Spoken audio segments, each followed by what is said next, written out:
What has your child done that is technically wrong but you were proud of them for doing it? Early in her junior year in high school, my daughter was getting something from her locker between classes, and a member of the football team groped her. Trained as she was by her brothers, one older and one younger, her first, immediate reaction was to whip around and break his nose. Both of her brothers learned early not to get into physical fights with her, as she fights dirty. On his way down, she followed up with a swift kick between his legs, leaving Mr. Handy on the floor, bleeding, vomiting and holding his crotch. When I got to the principal's office, I found my darling little girl still looking all kinds of pissed off, the kid, no longer bleeding or holding his crotch, and both of his parents.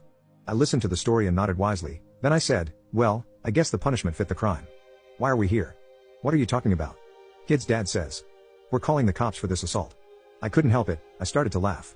You really want to make the fact public that your kid put his hands on a girl uninvited and got his butt kicked for his trouble? You know what? Let's call the cops. We can't have a predator running around free in our high school like this. Then the principal, a nice enough woman, tried to calm things down by saying that both of the kids would, of course, have detention for their inappropriate behavior. This was not good enough for me. She had done nothing wrong.